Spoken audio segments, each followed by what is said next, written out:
Welcome to Freedom's Foundation. I am Chad Kent, aka the Constitution Guy, and tonight we're going to talk about the role that our government should be playing in the economy.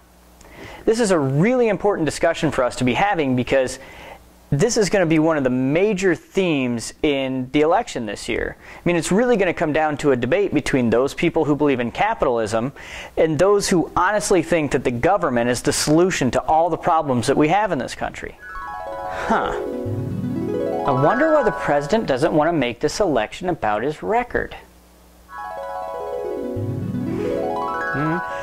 Anyhow, the primary purpose of government is to protect our rights.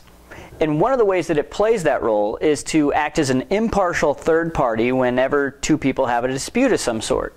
So, for example, if I feel like I've been wronged by a company or a corporation, I can then appeal to the government to hold that company or that corporation accountable. But now, the progressive movement wants to fundamentally change that function of government.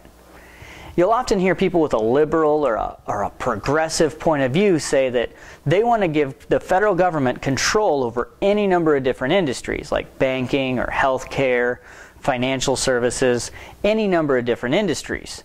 And one of the reasons they'll give to justify that point of view is they'll say that we need to eliminate corporate greed. There's just one problem with that. Greed's a part of human nature. It's not going anywhere. I mean, even the Bible talks about greed, and 2,000 years later, here we are. Greed's still here. So, by eliminating corporate greed, all they'd be really doing is taking that greed and moving it over into the government. And progressives can't honestly believe that politicians are somehow immune from being greedy, can they? Have they not been paying attention for like the last, I don't know, forever?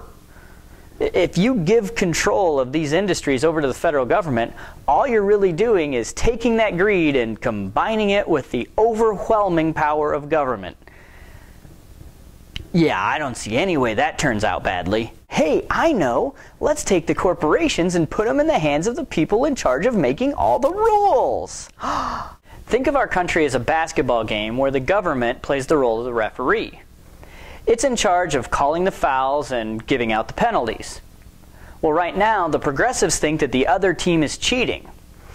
But instead of going out and working to make sure that that referee does his job and calls all the fouls properly, they're demanding that the referee join the other team. That doesn't really put us in a better position. It just means that if we do get fouled, there's no one left in the game to help us out. To bring this back to the real world, let's talk about healthcare.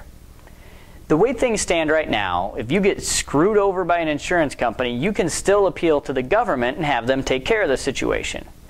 But if we give control of healthcare over to the government, so if the government is the insurance company and you get screwed over, then who do you appeal to? You might be thinking, oh, but if the government runs the hospitals, I'll never get screwed over. Yeah, don't kid yourself. You will get screwed over. After all, what incentive does the government have to provide you with quality care? You might say, well, if they don't provide quality care, the people will get really angry. Yep. Get angry and then what? Think about it. Our public schools, in other words, government-run schools, have been a miserable failure for years. And what do most people think is the solution? They want to give more money and more power to the same people that did a crappy job running those schools in the first place. Yeah, that's really going to put the fear of God into our politicians. You better give us quality care. I'm going to have no choice but to give you more money. So again, when you don't get the quality of care you think you deserve, who are you going to appeal to? Oh, that's right, nobody. You're going to be at the mercy of our politicians, and you have to hope that they're going to be ever so generous with you. That's just not realistic because it goes against human nature. If we give politicians control over any industry, that's an incredible amount of power. And power is a corrupting force.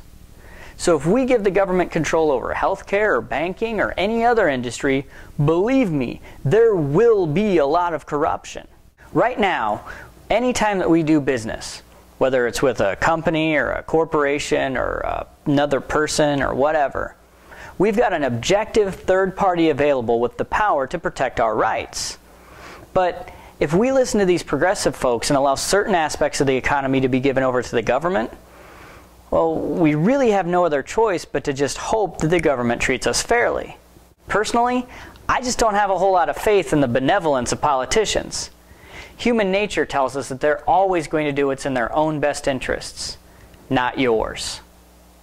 That's all I've got for tonight, but don't forget to find me on Twitter. My handle is @ChadKentSpeaks. I'm on Facebook, facebook.com/ChadKentSpeaks. And as always, don't forget to come back to conservativedailynews.com to see what else we've got posted.